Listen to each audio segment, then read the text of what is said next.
Gostaria que Isaac explicasse no detalhe os gráficos de sintomas das pesquisas realizadas pelo Facebook. As linhas azuis e laranjas antecipam os casos que virão dentro de 14 dias.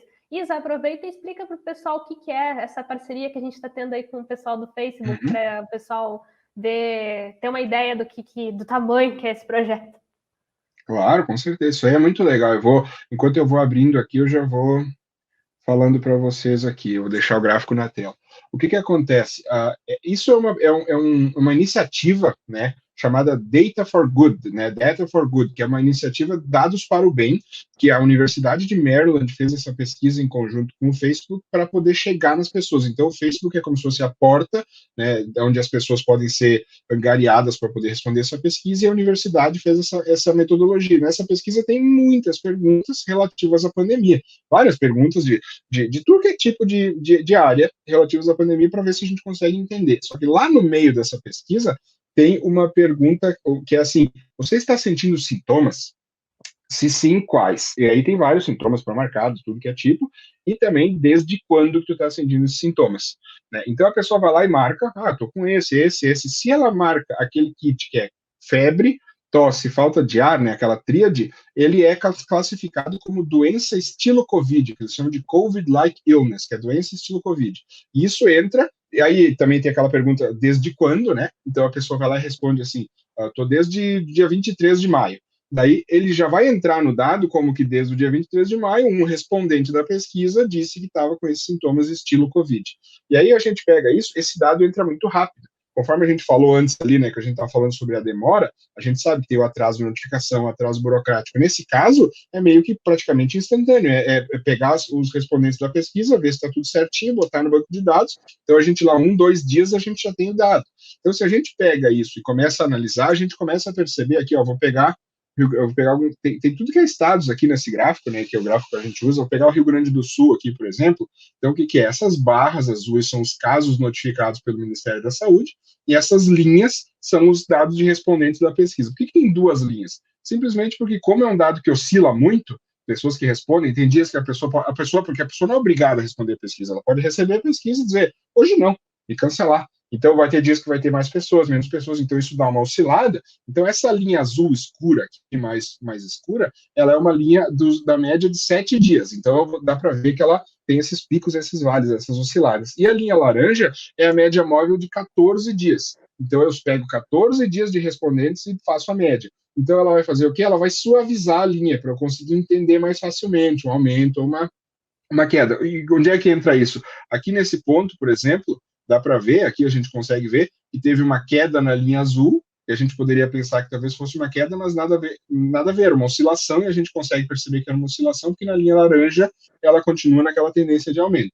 Bom, dito isso, né, eu vou explicar bem no detalhe conforme a pergunta, né, daí a gente percebe que tem um aumento aqui nos sintomas, mais ou menos aqui no final de janeiro, começo de fevereiro. Isso aqui eu estou no Rio Grande do Sul, que é o exemplo que eu peguei, e o aumento de casos começa aqui no final de fevereiro. Então a gente tem 15, 16, 17, depende do estado, da sua velocidade de notificação, a gente tem uma demora entre o que acontece no Facebook e o que acontece nos casos. E dá para ver, né? Acredito que botando um zoom assim fica fácil de ver, né? A gente consegue ver claramente que essa linha ela é muito aderente, só que ela antecipa. Se a gente pegar aqui, vamos pegar, sei lá, Paraná também, ó. Pegar o Paraná, a gente consegue ver que os caminhos do Paraná tem esse problema de represamento. Vamos pegar o Pernambuco. Ó, a gente consegue ver uma queda aqui, né? Aqui uma queda, aqui já uma queda, um aumento. A gente consegue ver o que vai acontecendo e ela prevê, ela vem no histórico dessa curva prevendo. Vamos pegar Minas Gerais, ó, a gente consegue ver o aumento aqui, o aumento dos casos alguns dias depois. Né? A gente pode pegar Bahia, né? Vamos ver aqui, ó. Mesma coisa, ó, a gente consegue ver a oscilação dos casos, né? E dá para pegar, inclusive, todo o Brasil, que eu selecionei todos os estados, a gente consegue ver todo o Brasil, então a gente vê um aumento aqui, um aumento em casos aqui, uma subida aqui, subida em casos aqui. Então a gente consegue fazer essa previsão, só que assim, eu sempre repito, né, e falo e várias vezes que isso é um dado que eu chamo de dado adjacente, ele não é um dado único, porque ele é uma pesquisa que pode ter algum problema, pode ter uma redução de amostragem, mas ele ajuda muito e ele vem desde da metade do ano passado, que é quando a gente está acompanhando esse dado mais firme ali em setembro, por aí, no final do primeiro aumento lá, ele vem perfeitamente mostrando o que vai acontecer.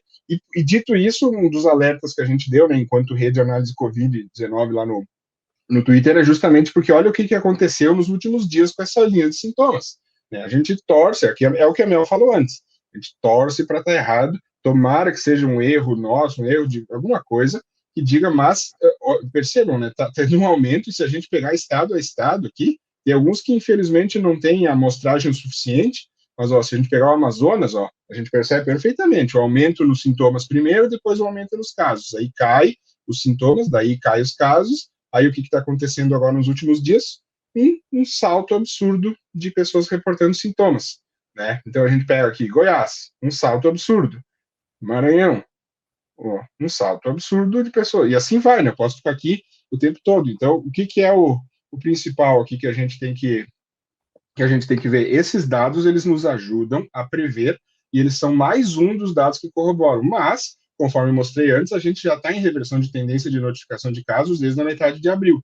Então, é assim, soma-se a reversão de tendência nos hospitais, o aumento de sintomáticos na pesquisa do Facebook, da Universidade de Maryland, a reversão de tendência de casos notificados pelo Ministério da Saúde, né? Quando a gente pega tudo isso, e inclusive a gente também entra em contato com profissionais, né? A gente consegue ver como é que está indo no hospital. Está piorando, tá parecendo que está vindo. Então a gente junta todas essas informações e começa a dizer, caramba, está tendo uma mudança, né? De novo, de aumento. Então, enfim, falando especificamente sobre essa pergunta dos sintomas, é isso aí. Essas pessoas reportando sintomas, ele chega muito mais rápido, porque ele não tem aquela burocracia, e ele consegue, está conseguindo até então, nos antecipar o que vai acontecer, seja um aumento ou uma queda, e o que ele está dizendo para nós, que é mais um dos fatores para aquela pergunta que me fizesse antes ali, Mel, que é por que eu estou preocupado, também, além do pequeno lastro hospitalar, também esse indicativo dos sintomas aí, que está uma coisa absurda.